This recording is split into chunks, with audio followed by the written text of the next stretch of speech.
여러분 no pain, no gain이라는 말을 많이 들어보셨을 것입니다. 열매를 맛보고자 한다면 반드시 수고의 땀과 고통의 노력이 먼저 있어야 한다는 그런 말이 되겠죠.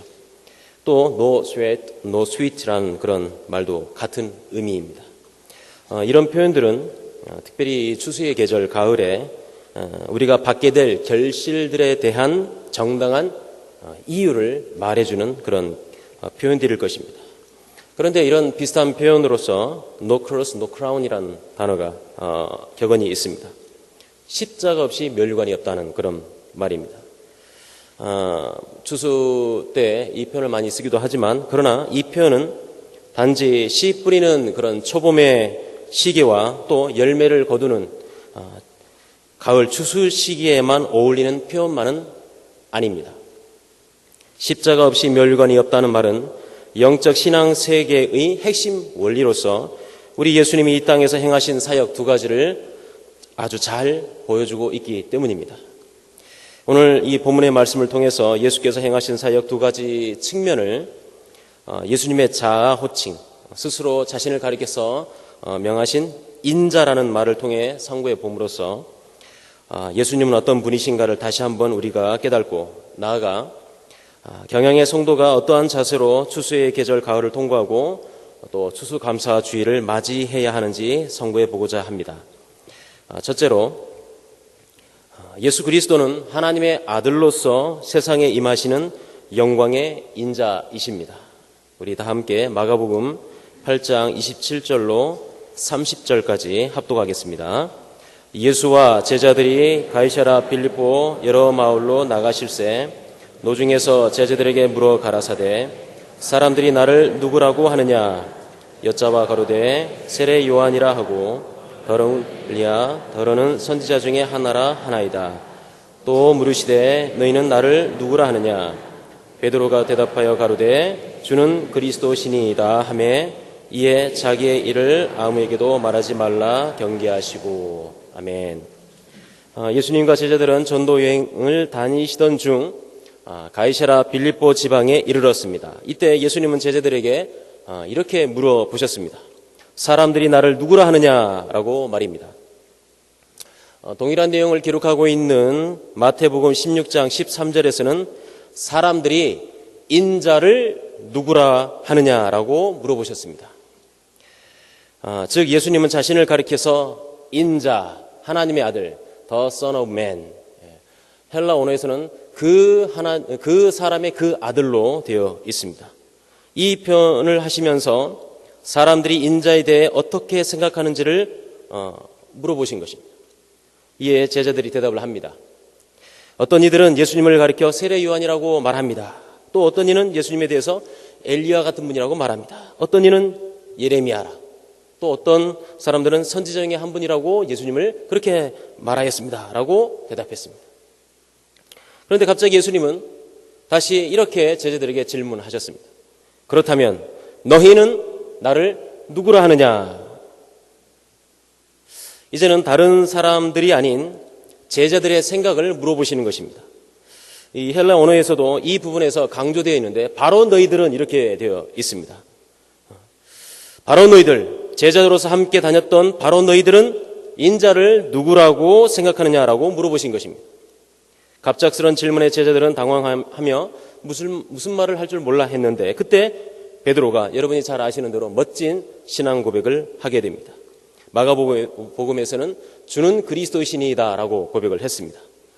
동일한 본문을 담고 있는 마태복음 16장 16절에서는 더 자세하게 기록하고 있는데 주는 그리스도시요 살아계신 하나님의 아들이시니이다 라고 고백을 했습니다. 이에 대한 예수님의 반응을 오늘 본문 마가복음에서는 생략했지만 마태복음에서는 예수님의 반응을 기록하고 있죠.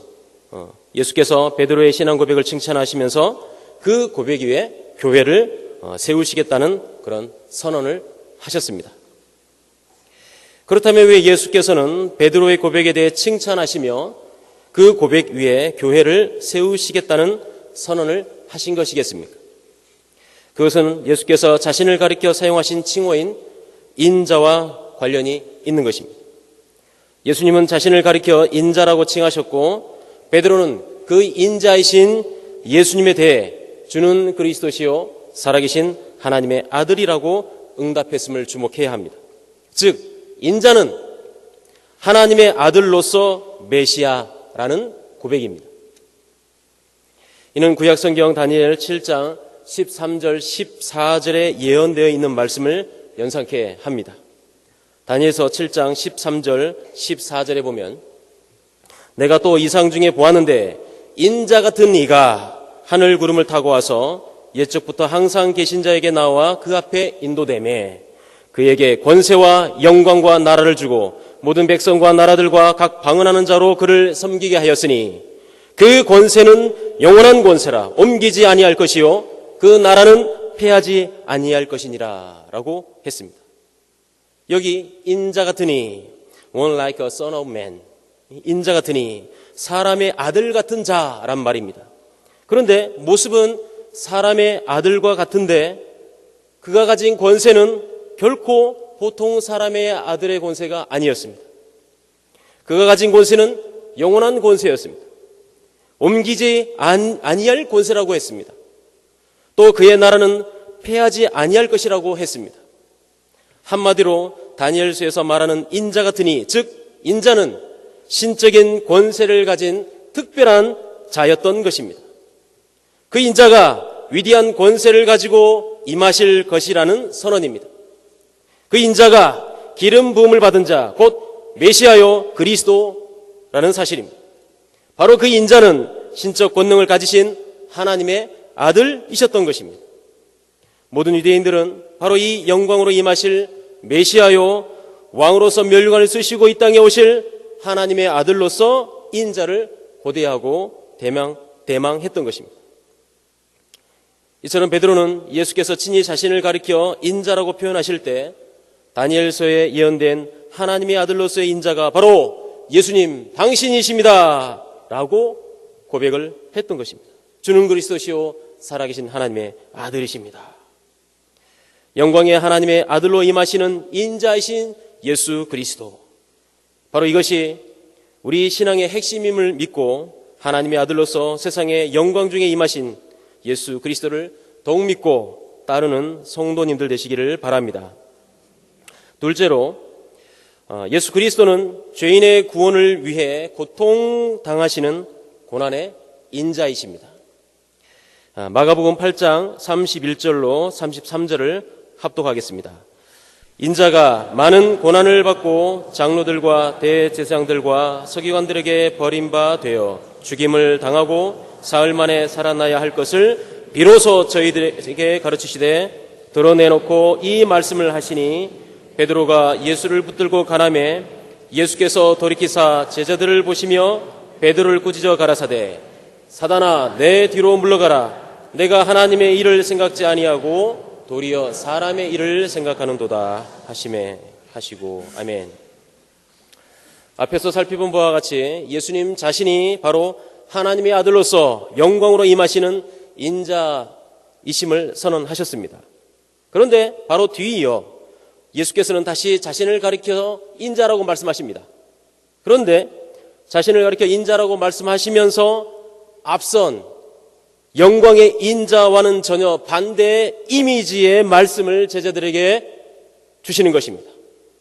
곧 인자는 영광의 면류관을 쓰시고 임하시는 인자로서만이 아니고 고난당하고 죽임을 당하는 자로서의 인자를 말씀하고 있다는 사실입니다. 여러분 읽으셨던 마가복음 8장 31절을 다시 한번 보십시오. 인자가 많은 고난을 받고 장로들과 대제사장들과 서기관들에게 버림바 되어 죽임을 당하고 사흘 만에 살아나야 할 것을 비로소 저희들에게 가르치시되라고 했습니다. 분명 예수께서는 앞에서 사용한 인자 칭호를 다시 사용하셨습니다. 그런데 그 말씀은 앞선 베드로의 고백에 담겨있는 내용과는 정반대의 의미를 담고 있는 인자였습니다. 그리고 비로소라는 말을 의도적으로 사용하고 있습니다. 비로소 저희들에게 가르치시되라고 했습니다. 지금까지는 이 말씀을 하지 않으셨다는 것입니다. 그런데 이제 다니엘서 7장 13절 14절에 영광의 인자의 의미를 제자들이 조금씩 이해하자 비로소 인자의 더 큰 의미를 가르치시기 시작했던 것입니다. 바로 고난당하시는 고난의 인자입니다. 예수께서 이렇게 말씀하시자 방금 전까지 예수님으로부터 큰 칭찬을 들은 베드로가 보기에는 이것은 전혀 말도 안 되는 그런 말씀이었습니다. 아니, 위대하신 왕으로 임하실 인자께서, 영광의 면류관을 쓰시고 임하실 하나님의 아들께서, 영원히 변하지 않는 권세와 나라를 다스릴 메시아께서 갑자기 비참하게 고난을 당하신다니요, 버림바 되신다니요, 아니 상상조차 할 수 없는 죽임까지 당하신다니요. 이게 왕의 이미지입니까? 영광의 이미지입니까? 종의 이미지 아닙니까? 죄인의 이미지 아닙니까? 이건 도대체 뭐가 잘못되어도 한참 잘못된 것이었습니다. 그래서 베드로는 마가복음 8장 32절에서 인간적인 마음으로 예수님은 그래서는 안 되신다라고 간하기 시작합니다. 동일한 본문인 마태복음 16장 22절에서는 베드로가 예수를 붙들고 간하여 가로되 주여 그리 마옵소서, 이 일이 결코 주에게 미치지 아니하리이다 라고까지 말했던 것입니다. 이런 철없는 대답에 예수님은 아까 방금 전에 칭찬하셨던 그런 것과는 정반대로 아주 무서운 책망을 하셨습니다.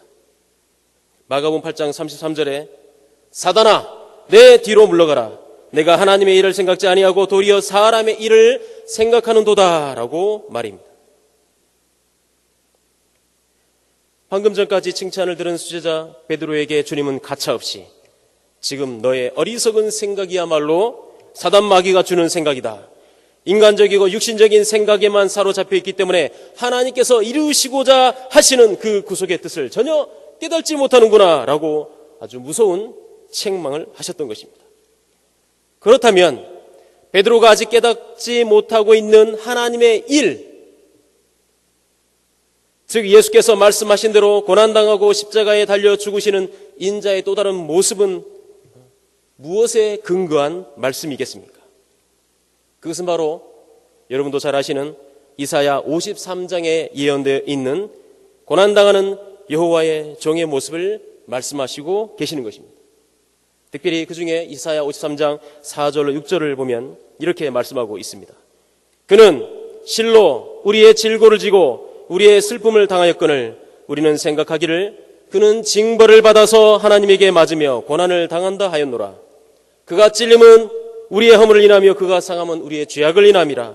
그가 징계를 받음으로 우리가 평안을 누리고 그가 채찍에 맞음으로 우리가 나음을 입었도다. 우리는 다 양 같아서 그릇 행하여 각기 제 길로 갔거늘 여호와께서는 우리 무리의 죄악을 그에게 담당시키셨도다. 예수님께서는 바로 고난당하는 여호와의 종, 우리의 죄악을 친히 담당하시기 위해 고난당하고 채찍에 맞으며 십자가에 달려 죽기까지 하시는 그 고난당하는 고난의 인자를 언급하고 계시는 것입니다. 이처럼 하나님의 아들로서 모든 영광과 권세와 능력을 소유하신 인자이신 예수께서 친히 그 영광을 버리고 종의 형체를 가져 사람의 모양이 되셨습니다. 나아가 인자이신 예수님은 우리의 죄를 깨끗하게 하시기 위해 고난을 받으시고 버림받으시며 마침내 십자가에 죽기까지 하셨던 것입니다. No cross, no crown. 영광의 면류관을 얻으시기 전에 먼저 십자가의 고난을 기꺼이 감수하실 것이라는 인자이신 예수님의 놀라운 선언이 바로 오늘 본문의 메시지인 것입니다. 그리고 그분은 사흘 만에 사망 권세를 깨뜨리시고 다시 부활하심으로써 모든 성도들의 부활의 첫 열매가 되실 것이라는 선언이 바로 오늘 본문의 메시지인 것입니다. 이러한 메시지는 예수님은 누구신가에 대해 증거하고 있는 마가복음 전체의 메시지와 일맥상통합니다. 마가복음은 그 서문인 1장 1절에 하나님의 아들 예수 그리스도 복음의 시작이라고 하면서 마가복음의 문을 열고 있습니다. 1장 11절에서는 요단강에서 세를 받으실 때 하늘에서 너는 내 사랑하는 아들이라 음성이 들리므로 하나님께서 예수님에게 대해 하나님의 아들임을 확증하면서 본격적으로 예수님의 사역이 시작됩니다. 또한 마가복음의 후반부라고 할 수 있는 15장 39절에서는 예수께서 십자가에서 운명하시는 그 최절정의 그 순간에 이 사람은 진실로 하나님의 아들이었도다 라고 로마 군대의 백부장의 고백을 통해 예수님은 누구신가를 확실하게 선언하고 있습니다. 무엇보다도 이 마가복음의 중간에 위치하고 있는 오늘 본문의 이 8장의 사건을 통해 바로 이 인자이신 예수님은 하나님의 아들로서의 그리스도임을 베드로의 고백을 통해 증거케 하시고, 뿐만 아니라 그 예수께서 친히 고난을 당하고 버림받으며 십자가 달려 죽기까지 하심으로써 우리의 참된 구세주가 되셨음을 선포하고 있는 것입니다. 나아가 3일 만에 부활하심으로써 예수님을 구주로 고백하는 모든 성도들의 부활의 첫 열매가 되어 주셨음을 선언하시고 있는 것입니다. 그러므로 성도님 여러분, 하나님의 아들이심에도 불구하고 기꺼이 고난의 십자가를 지시고 마침내 다시 영광의 멸관을 쓰신 이 인자이신 예수님을 더욱 믿고 의지하며 그 은혜를 진심으로 감사하시는 성도님들 되시기를 바랍니다. 마지막으로 오직 구원받은 성도가 따라가야 할 예수님은 겸손의 인자이십니다. 마가복음 8장 34절로 38절을 합독하겠습니다. 무리와 제자들을 불러 이르시되 아무든지 나를 따라오려거든 자기를 부인하고 자기 십자가를 지고 나를 좇을 것이니라. 누구든지 제 목숨을 구원코자 하면 잃을 것이요 누구든지 나와 복음을 위하여 제 목숨을 잃으면 구원하리라. 사람이 만일 온 천하를 얻고도 제 목숨을 잃으면 무엇이 유익하리요? 사람이 무엇을 주고 제 목숨을 바꾸겠느냐? 누구든지 이 음란하고 죄 많은 세대에서 나와 내 말을 부끄러워하면 인자도 아버지의 영광으로 거룩한 천사들과 함께 올 때 그 사람을 부끄러워하리라. 아멘. 이제 예수께서는 영광의 인자와 고난의 인자인 자신을 따르고자 하는 제자들에게 마땅히 있어야 할 합당한 태도를 말씀하십니다. 그것은 자기를 부인하고 자기 십자가를 지며 예수님을 좇는 것입니다. 그런데 자기 부인과 자기 십자가를 지는 것은 이미 예수께서 친히 우리에게 보여주신 행위요 겸손 그 자체였습니다. 하나님의 아들이심에도 불구하고 죄인을 구원하시기 위해 하늘 영광을 버리는 것, 자기를 부인하는 것이었습니다. 친히 인간의 몸을 입고 고난을 당하시는 것, 자기를 부인하신 것이었습니다. 그 자기를 부인하셨던 그 행위처럼 큰 겸손이 또 어디에 있겠습니까? 그러므로 주께서 친히 보여주신 자기 부인의 이 겸손을 따라 오늘 이 시대 주님의 제자라고 하는 저와 여러분들도 꼭 같이 자기의 모든 것을 부인하고 예수님을 쫓아야 하는 것입니다. 자기 명예, 자기 권력, 자기 영광, 자기 욕심, 자기 집, 자기 가문 등의 이 철저한 자기 중심의 이기심을 버리고 하나님의 영광, 교회의 영광, 복음의 영광을 위해 주님을 쫓아야 하는 것입니다. 나아가 우리 주님이 죄인 구원을 위한 십자가를 기꺼이 지고 가셨던 그 겸손처럼 우리도 자기 몫의 태인 십자가를 기꺼이 지고 주님을 쫓아야 하는 것입니다. 물론 우리가 지는 십자가는 예수께서 지신 구속의 십자가는 결코 아닙니다. 우리는 그것을 질 수가 없습니다.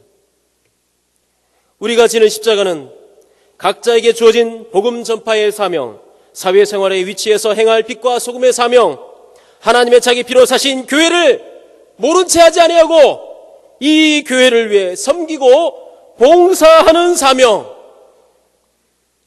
이것이 바로 주님의 제자된 저와 여러분이 지고 갈 자기 십자가인 것입니다. 반면 자기 목숨을 위하여 세상을 살아간다면 우리 주님께서 말씀하셨던 것처럼 결국 그 목숨마저 잃게 되고 예수님과 복음과 교회를 위하여 살지 아니하고 오히려 그것을 부끄럽게 여긴다면 인자이신 예수께서 아버지의 영광으로 임하실 때 참으로 부끄러움을 당하고야 말 것입니다. 참으로 주님의 제자라고 한다면 예수님과 복음과 예수님의 모든 몸된 교회를 자랑으로 삼고 이것을 위해 자기 목숨까지도 바칠 각오가 되어 있음으로써 마침내 구원의 영광에 이르도록 힘써야 할 것입니다. 이처럼 주께서 친히 보여주신 자기 부인과 자기 십자가를 지시는 겸손을 본받아 각자에게 주어진 사명을 소홀히 하지 아니하고 잘 감당하심으로써 주님을 좇는 주님의 제자요 참된 성도가 되시기를 바랍니다. 성도님 여러분, 우리는 지금 추수의 계절 가을을 통과하고 있고 이번 주일에 우리는 기쁨으로 추수감사 주일을 맞이하게 될 것입니다. 수고 없인 열매 없고 흘리는 땀이 없인 달콤함이 없다는 자연계의 법칙이 다시금 우리의 가슴에 새겨지는 그런 때입니다. 그러나 이러한 자연계의 법칙도 십자가 없인 멸류관도 없다는 영계의 법칙에서 비롯되고 있다는 사실을 우리는 한순간도 잊어서는 안 될 것입니다. 우리 예수님은 구약 다니엘서에 예언된 하나님의 아들로서의 영원한 권세와 나라와 영광을 가지신 영광의 인자이십니다. 뿐만 아니라 우리 예수님은 저와 여러분을 구원하시기 위해 친히 인간의 몸을 입고 모든 고통과 고난을 당하시고 인간에게 가장 지옥적인 형벌인 십자가형으로서 높이 매달려 죽으셨으며 마침내 무덤에 장사되셨던 바로 구약 이사야에서 예언된 고난당하는 여호와의 종으로서의 인자이셨습니다. 나아가 사망 권세를 깨뜨리시고 부활하심으로써 영광의 인자가 되시며 모든 믿는 성도들에게 부활의 첫 열매가 되어 주셨습니다. 그렇다면 주님의 제자된 저와 여러분들은 우리 주님께서 보여주신 그 겸손의 본을 따라 기꺼이 자기를 부인하고 자기 십자가를 지고 우리 주님을 쫓아야 하지 않겠습니까? 특별히 주님의 몸된 교회를 통해 주께서 맡겨주신 직분과 사명을 기쁨으로 잘 감당해야 되지 않겠습니까? 성도님 여러분, 오늘 헌신하시는 26, 27, 28, 29 남전도 회원 여러분, 모든 식물이 봄, 여름을 인내하여 가을에 결실을 거둬들임으로써 하나님께 영광을 올려드리듯이 우리 주님께서 십자가의 고난을 통과하심으로써 마침내 영광의 인자로서 부활의 첫 열매가 되셨던 것처럼 추수감사주의를 맞이하면서 그 예수님을 더욱 굳게 믿고 또한 그분을 본받아 각자의 생활에서 수고와 노력의 땀을 기꺼이 흘림으로써 마침내 영광의 결실을 거두며 하나님께 큰 감사를 드리시는 모든 성도님들과 헌신하시는 26, 27, 28, 29 남전도의 회원들 되시길 예수님의 이름으로 축원합니다.